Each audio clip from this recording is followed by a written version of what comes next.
Pas dideketin ke dalam tenda, ternyata kedua pasangan pendaki tadi udah kaku dan seluruh badannya berwarna hitam keabu-abuan lagi berada dalam satu sleeping bag. Assalamualaikum warahmatullahi wabarakatuh. Ketemu lagi sama gue di Setia Misteri, di channel yang membagikan kisah tentang pengalaman unik dan horor para pendaki ketika melakukan perjalanan pendakian di berbagai gunung di Indonesia. Baik, di video kali ini saya akan membagikan sebuah kisah pengalaman pendakian yang cukup tragis yang dialami oleh sepasang kekasih ketika melakukan perbuatan terlarang di salah satu gunung yang ada di Jawa Barat. Alhasil, dari perbuatannya itu, mereka harus menanggung konsekuensinya, yaitu meninggal dalam kondisi tidak wajar. Penasaran dengan kisahnya? Langsung saja kita tonton videonya.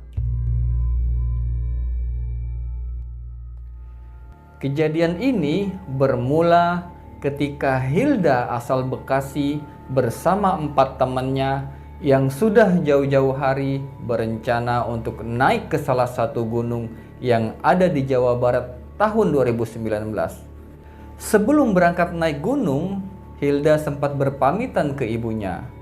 Semula ibunya ngelarang Hilda buat naik ke gunung itu. Tapi karena rencananya sudah jauh-jauh hari, akhirnya dia tetap berangkat bersama teman-temannya. Singkat cerita, setiba di base camp, mereka ketemu sama rombongan lain yang kebetulan juga mau naik di pagi itu. Dan pendaki ini berjumlah 3 orang. Setelah melakukan pendaftaran simaksi, rombongan pendaki yang 3 orang tadi bergabunglah bersama rombongannya Hilda. Jadi sekarang rombongan mereka berjumlah 8 orang. Sekitar jam 9 pagi setelah selesai doa, mulailah mereka start jalan dari base camp menuju pos 1. Perjalanan menuju pos 1 ini semuanya lancar, gak ada hambatan, lalu lanjutlah mereka menuju ke pos 2. Setiba di pos 2, lanjutlah mereka menuju ke pos 3. Dari pos 3 menuju ke pos 4, mereka ketemu sama sepasang pendaki. Di situ si ceweknya lagi nangis saja. Ternyata si cewek ini baru pertama kali naik ke gunung itu dan gak kuat, bahkan sempat mau turun lagi. Akhirnya sama si Hilda disemangatin lah, "Ayo teh, pasti bisa kok, pelan-pelan aja." Akhirnya dengan susah payah tibalah mereka di pos 4 sekitar jam setengah 6 sore. Pas lagi istirahat, tiba-tiba si cewek ini ketawa sendiri, matanya melotot. Ternyata dia kesurupan di situ. Di tengah kesurupannya itu, dia ngomong ke Hilda, "Kak, ayo kak, main kak sini sama aku." Lalu Hilda pun ngomong di situ, "Kamu jangan gangguin dia, kasihan, dia lagi capek." Setelah beberapa saat diajak komunikasi dan berinteraksi dengan makhluk yang masuk di tubuh cewek tadi, keluarlah makhluk itu. Nah, karena di pos 4 ini kontur tanahnya menanjak dan gak ada space buat ngediriin tenda, akhirnya lanjutlah mereka menuju ke pos 5. Setiba di pos 5 sekitar jam 9 malam, mereka pun mendirikan tenda dan ngecamplah di situ. Di pos 5 ini rombongan Hilda ngediriin 2 tenda, dan tenda si cewek sama cowok tadi persis di samping tendanya Hilda. Anehnya, pas malam ketika Hilda sama rombongannya lagi duduk-duduk di depan tenda, si cewek tadi nggak keluar-keluar dari tenda. Setelah beberapa saat, keluarlah si cowoknya. Lalu disapalah sama Hilda, "Mas, udah pada makan belum?" "Udah mbak, masak mie tadi." Pas tengah malam, Hilda ngedengar ada suara mirip desahan dari samping tenda dia. Di situ Hilda nanya ke teman-temannya, kalian denger nggak? Ada suara tuh, dari mana ya?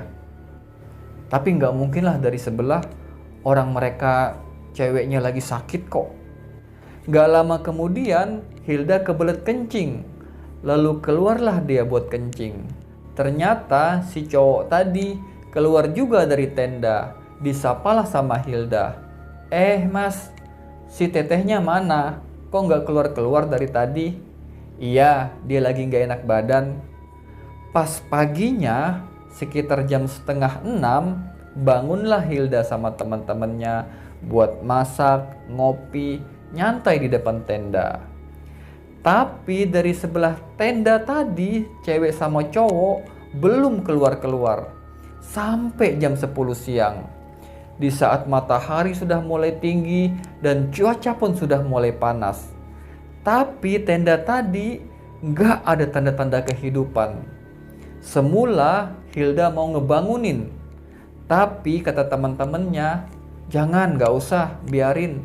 Mungkin dia capek kali, kasihan. Anehnya, sampai jam 12 siang belum juga keluar.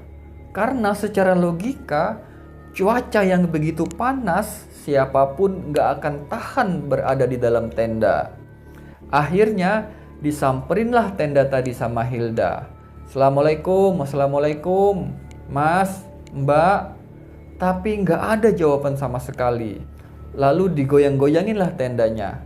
Nggak ada respon sama sekali. Akhirnya Hilda pun minta ditemenin sama salah satu rombongannya untuk ngebuka pintu tenda. Pas dibuka, di situ dia bingung. Kok cuma ada satu orang di dalam tenda, lagi telungkup di dalam sleeping bag. Lalu pas dideketin, Hilda kaget sambil istighfar dan teriak di situ, Astagfirullahaladzim. Buat kalian yang memiliki pengalaman horor pendakian dan ingin berbagi, silakan kirimkan cerita kalian melalui email yang ada di link deskripsi. Lalu pas dideketin, Hilda kaget sambil istighfar dan teriak di situ, Astagfirullahaladzim. Ternyata pasangan pendaki tadi sudah kaku dan seluruh badannya berwarna hitam keabu-abuan, lagi berada dalam satu sleeping bag. Mendengar Hilda yang teriak, datanglah teman-temannya yang lain. Di situ mereka kaget ngelihat kondisi sepasang pendaki tadi udah kaku dalam satu sleeping bag. Akhirnya laporlah mereka ke pihak base camp. Setelah pihak base camp dan tim ranger datang, jenazah sepasang pendaki tadi pun dievakuasi sampai ke base camp. Setiba di base camp, jenazah sepasang pendaki tadi masih menempel dan belum bisa dipisahkan. Akhirnya dibawalah ke rumah sakit. Setelah dilakukan pemeriksaan, pihak rumah sakit pun ngomong di situ. Kejadian ini biasanya disebabkan akibat otot-otot bawah panggul wanita berkontraksi terlalu kuat, sehingga menyebabkan kejang, kaku, dan kram. Akibatnya, kelamin si laki-laki terperangkap dan tidak bisa terlepas. Dan itu bisa disebabkan oleh banyak faktor, seperti psikologi, cemas, takut, ketakutan, atau takut kepergok orang. Jadi, pihak si perempuan tegang atau tidak rileks. Karena kedua jenazah ini belum juga bisa dipisahkan secara alami, akhirnya pihak rumah sakit pun memutuskan untuk melakukan prosedur reseksi atau pemotongan di bagian kelamin laki-laki. Setelah memperoleh izin dari pihak keluarga, tindakan reseksi pun dilakukan, sehingga sebagian jaringan tubuh si pria masih tertinggal di tubuh perempuan, sampai akhirnya jenazah dimakamkan. Di situ, Hilda sebagai saksi utama tidak diizinkan pulang selama 2 hari di base camp, sampai proses berita acara kejadian selesai dibuat dan kasus ini pun ditutup. Dan ternyata setelah diperoleh informasi dari keluarga si perempuan, sewaktu izin ke orang tuanya, dia ngomong bukan untuk naik gunung, tetapi hanya pergi buat jalan-jalan. Dan itu pun keluarganya nggak tahu sama siapa. Sementara dari si cowok, orang tuanya ngomong kalau izinnya memang buat naik gunung, tapi bersama teman-teman rombongannya, bukan sama pacarnya saja. Oke Sobat Misteri, itu tadi kisah pengalaman pendakian yang dialami oleh Hilda bersama teman-temannya ketika mendaki ke salah satu gunung di Jawa Barat. Memang gunung dan nama serta lokasi tempat ini masih kami rahasiakan. Dan jangan lupa ikuti juga kisah-kisah pengalaman pendakian lain di video berikutnya. Dan terima kasih juga buat kalian yang sudah mensupport channel ini. Semoga kalian terhibur. Assalamualaikum warahmatullahi wabarakatuh.